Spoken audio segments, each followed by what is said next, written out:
ሰላም እንዴት ናችሁ? የምሁራን ድምጽ የሆነውን የሥራ አጦችን ቲዩብ ተቀላቀሉ። ከቲክቶክ አካውንታችን በተጨማሪ በዩቲዩብ ቻናል እንገኛለን። በዩቲዩብ ቻናላችን የሥራ አጦች ቲዩብ ብላችሁ ሰርች በማድረግ ሳብስክራይብ አድርጉን። የሥራ አጦች ቤተሰብ ይሁኑ።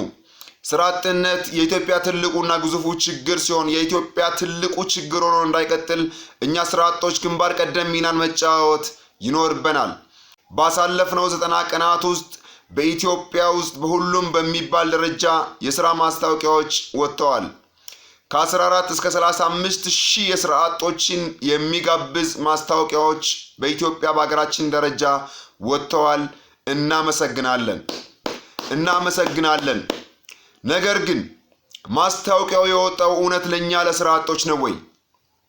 ለኛ ለሥራ አጦች ነው ወይ የወጣው ማስታወቂያ?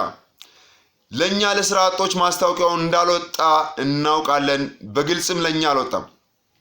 7-8-6 ዓመት የሥራ ልምድ እያላችሁ ያወጣችሁት ማስታወቂያ አንዱንም ሥራ አጥ መቀነስ አልቻለም። አዳዲስ ሥራ አጥ ወጣቶችን ወደ ሥራ አልጋበዛችሁ። ከ14 እስከ 35 ሺህ የሚጠጉ ሥራ አጥ ወጣቶች መጠቀም የሚችሉትን ዘግታችኋል። አንቺ መስሪያ ቤቶች 7-8-6 ዓመት ብላችሁ የሥራ ልምድ አስቀምጣችሁ ሥራ አጥ ምሁር ሥራ አጥ ወጣቶች ወደ ሥራ እንዳይገቡ አድርጋችኋል። ይሄ ነው እየተደረገ ያለው። ይሄንን የሚከላከልልን እንኳን የለንም። እኛ የስራና ክህሎት ሚኒስቴር ይሄንን ነው መከላከል መቻል ያለበት። መጀመሪያ የማስታወቂያ ሚኒስቴር ይሄንን መከላከል መቻል አለበት። የሥራ ልምድ ምንድነው? የሥራ ልምድ ቆይ የጠመዳችሁት መስሪያ ቤት ውስጥ ፈንጅ አለ ወይ? የሚፈነዳ ሥራ አጡ የሚያፈነዳው ፈንጅ አለ ወይ? ጡጦ የሚጠባ ሥራ አጥ አለ ወይ ኢትዮጵያ ውስጥ? አንቺ 7-8-6 ብላችሁ ማስታወቂያ እያወጣችሁ ሥራ ያላቸው ሰዎች ሥራ እንዲያማርጡ ታደርጋላችሁ። እንዴት ነው ምን ቀንሰው? እንደዚህ እየሰራን እንዴት ነው የሥራ አጥን ቁጥር ምን ቀንሰው ከመጨመር ውጭ? ይሄ ነው እየተደረገ ያለው። ይሄንን የሚዋጋልን አካል ነው ያጣነው እኛ ሥራ አጦች። የማስታወቂያ ሚኒስቴር እንደዚህ አይነት ማስታወቂያዎች እንዲጠፉ ማድረግ መቻል አለበት።